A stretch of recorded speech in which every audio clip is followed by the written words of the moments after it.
It is already 2 AM ఇక్కడ మాకు నేను ఉన్న లొకేషన్ లో. బట్ ఇప్పుడే సినిమా చూసి రావడం జరిగింది.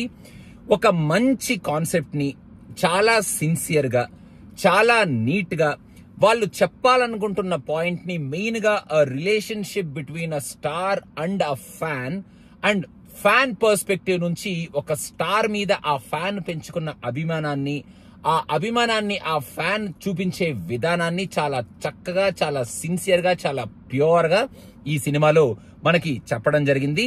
From the get go of the film till the last frame of the film cinema అదిరిపోయింది. ఈచ్ అండ్ ఎవ్రీ ఫ్రేమ్ అసలు సూపరు.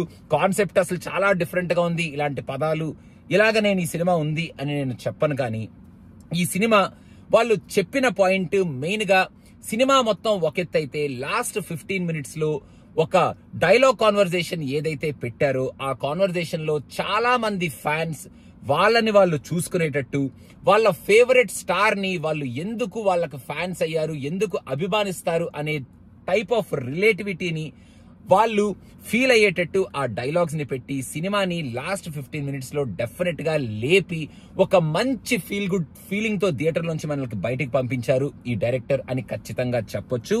సినిమాలో స్టార్ట్ అవడం ఒక మంచి ఇంట్రెస్టింగ్ ఎపిసోడ్ తో స్టార్ట్ అవుద్ది. అక్కడ నుంచి ఈ మూవీ బయోపిక్ లోకి వెళ్లిన తరువాత మన రామ్ ని ఫ్యాన్ లాగా మారిన విధానాన్ని, ఈ టైటిల్ కార్డు పడే విధానాన్ని, అండ్ రామ్ మన ఆంధ్ర కింగ్ కి ఫ్యాన్ అయిన ఆ సీన్స్ ని, ఫ్యాన్ వార్స్ ని, వీటన్నిటిని ఫస్ట్ హాఫ్ లో బాగానే చూపించారు.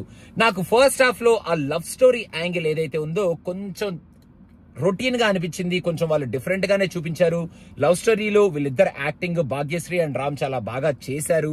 ఆ లవ్ స్టోరీ కూడా నీట్ గానే, ప్యూర్ గానే ఉంది. ఎక్కడ పిచ్చిగా అలాంటి పనులేమీ చేయకుండానే ఆ లవ్ స్టోరీని చూపించారు. కానీ నాకు కొంచెం ఈ ఫ్యానిజం అన్న కైండ్ ఆఫ్ ఈ స్టోరీలోకి ఈ లవ్ స్టోరీని తీసుకొస్తున్నారేంట్రా అన్న కైండ్ ఆఫ్ ఫీలింగ్ నాకు ఫస్ట్ హాఫ్ లో కలిగింది. But love story is a integral part of this film అనేది మనకి మూవింగ్ ఫార్వర్డ్ అర్థమవుతూ ఉంటదన్నమాట.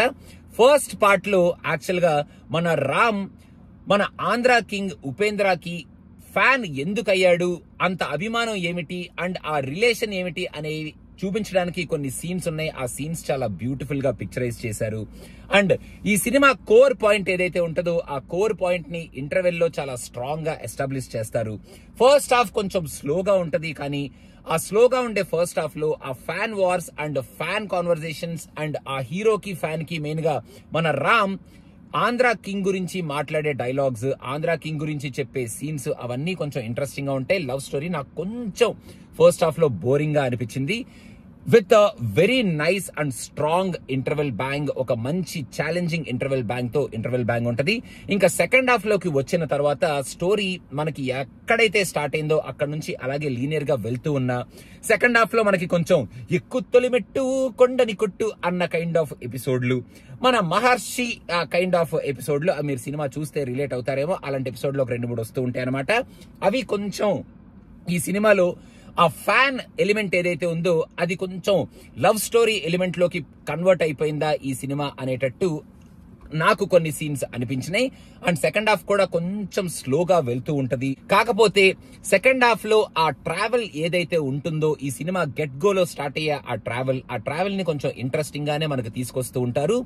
నాకు సెకండ్ హాఫ్ లో మొత్తం ఒక 1 hour 10 minutes అయిపోయిన తర్వాత నాకు అక్కడ దాకా సినిమా ఏమిట్రా, ఎటు వెళ్తుందిరా బాబు, ఇదేమిట్రా, ఫ్యాన్ అన్నారు అది కనపట్టలేదు, ఫ్యాన్ రిలేషన్షిప్ బయోపిక్కే కనిపిస్తుంది కానీ ఆ రిలేషన్షిప్ ఏది అని వెతుక్కుంటుంటే ఆ లాస్ట్ 20 minutes నుంచి ఈ సినిమాని చాలా జాగ్రత్తగా, చాలా సిన్సియర్ గా, చాలా క్లీన్ గా, చాలా బ్యూటిఫుల్ గా సినిమాని తీసుకువెళ్లారు అని ఖచ్చితంగా చెప్పొచ్చు. ఎందుకంటే లాస్ట్ 15 minutes హార్డ్ కోర్ ఈ సినిమాకి హార్ట్, అండ్ ఆ హార్ట్ ని చాలా బ్యూటిఫుల్ గా తీసుకొచ్చి థియేటర్ లోంచి బయటకు వెళ్ళేటప్పుడు మనలో ఒక మంచి ఫీలింగ్ తో ఎవ్రీ ఫ్యాన్ అంటే most of the fans relate అయ్యేటట్టు మనల్ని థియేటర్ లోంచి బయటకు పంపించారు.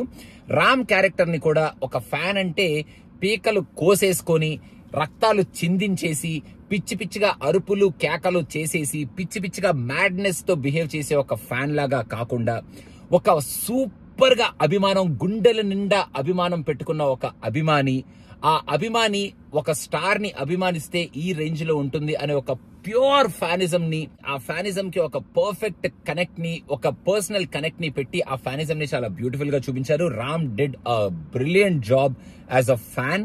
చాలా బ్యూటిఫుల్ గా చాలా రోజుల తర్వాత తన రెగ్యులర్ గా చేసే క్యారెక్టర్స్ నుంచి బయటకు వచ్చి ఒక మంచి క్యారెక్టర్, ఒక మనం అందరం రిలేట్ అయ్యే కైండ్ ఆఫ్ క్యారెక్టర్ లో చాలా బ్యూటిఫుల్ గా పర్ఫార్మ్ చేసి Ram did a fantastic job as Sagar. And ఈ సినిమాలో Bhagyashree also got a lovely role. Bhagyashree ఆమె అన్ని సినిమాల్లోనూ యాక్టింగ్ బాగానే చేస్తూ ఉంటది. ఈ సినిమాలో యాక్చువల్ గా Ram and Bhagyashree pair is looking beautiful. They both are looking stunning and their love story. ఆ ఎపిసోడ్స్ కొంచెం నాకైతే బోరింగ్ గా అనిపించినాయి, మీకు అనిపించకపోవచ్చు, కానీ వాళ్ళిద్దరూ చూడడానికి బాగున్నారు. ఆ సీన్స్ లో వాళ్ళ యాక్టింగ్ కూడా చాలా నీట్ గా, చాలా క్లీన్ గా ఉంది. And Bhagyashree also did a good job. Upendra is the perfect choice for Andhra king. ఉపేంద్రని కాకుండా వేరే స్టార్ ని మనం డెఫినెట్ గా ఊహించుకోలేము. ఉపేంద్ర ఈ సినిమాలో మనకి ఫస్ట్ నుంచి లాస్ట్ వరకు కనిపించాల్సిన అన్ని సీన్స్ లో కనిపిస్తూ ఉంటాడు. ఆయన యాక్టింగ్ కూడా మరి మన ఉపేంద్ర అంటే టిపికల్ స్టీరియో టైప్ ఉపేంద్ర లాగా కాకుండా ఒక స్టార్ లాగా ఆయన కూడా యాక్టింగ్ చాలా బాగా చేశాడు. ఈ సినిమాలో లాస్ట్ 15 minutes లో వచ్చే ఆ పర్ఫార్మెన్స్, ఆ కాన్వర్సేషన్ అండ్ ఆ సీన్స్ డెఫినెట్ గా చాలా బ్యూటిఫుల్ గా పండించారు బోత్ రామ్ అండ్ ఉపేంద్ర అని చెప్పాలి. అండ్ మిగతా ఆర్టిస్టులందరూ they also did a great job. Music is also lovely in this movie and played a very integral part in enhancing so many scenes. Last లో main గా ఆ 15 minutes లో ఆ మ్యూజిక్ వల్ల చాలా బ్యూటిఫుల్ గా ఈ సినిమా ఎన్హాన్స్ అయింది అని చెప్పాలి. అండ్ డైరెక్టర్ మహేష్ బాబు కొన్ని చాలా మైన్యూట్ సీన్స్ ని, ఆ సీన్స్ ని కనెక్ట్ చేస్తూ ఈ సినిమాని కొంచెం స్క్రీన్ ప్లేలో ఆ సీన్స్ తో ఆడుకుంటూ ఆ మైన్యూట్ కనెక్షన్స్ పెట్టుకుంటూ మనకి ఒక మంచి ఫీల్ అయితే క్రియేట్ చేశాడు కొన్ని సీన్స్ లో అని చెప్పాలి. ఇంకా ఓవరాల్ గా మీరు ఒక ఫ్యాన్ బేస్డ్ మూవీ, ఆ బయోపిక్ ఆఫ్ అ ఫ్యాన్ అనేది ఏం చేశారు ఈ ఫ్యాన్ బేస్డ్ మూవీలో అని కనుక చూడాలి అని వెళ్తే, మీరు కనుక లవ్ స్టోరీ కనుక మీరు కనెక్ట్ అయ్యి ఆ లవ్ స్టోరీని మీరు ఎంజాయ్ చేయగలిగితే first half and second half లో మీకు సినిమా పెచ్చగా నచ్చేస్తుంది. ఒకవేళ నాలాగా లవ్ స్టోరీ మీద కనుక మీకు కంప్లైంట్స్ ఉంటే you will definitely enjoy the fan scenes and ఆ ఫ్యాన్ లో వచ్చే ఆ డైలాగ్స్, ఆ ఫ్యానిజం సీన్స్, వీటన్నిటిని ఎంజాయ్ చేసి లాస్ట్ 15 minutes డెఫినెట్ గా ఎంజాయ్ చేసి థియేటర్ లోంచి ఒక మంచి సినిమానే చూసాంరా. రామ్ మొత్తానికి ఆఫ్టర్ అ లాంగ్ టైం ఒక మంచి సినిమానే మనకి ఇచ్చారు. ఒక ప్యూర్ సినిమా, ఒక సిన్సియర్ సినిమాతో మన ముందుకు వచ్చారు. It's a good movie, well done Ram అనుకొని మనం థియేటర్ లోంచి బయటకు వస్తాం. హ్యాపీగా చూడాలి అనుకుంటే చూసేయండి. సినిమా పిచ్చా తాలూకా అని కనుక మీరు అనుకుంటే కింద ఒక చిన్న సబ్స్క్రిప్షన్ పడేయండి మాకు. Thank you so much. Bye bye.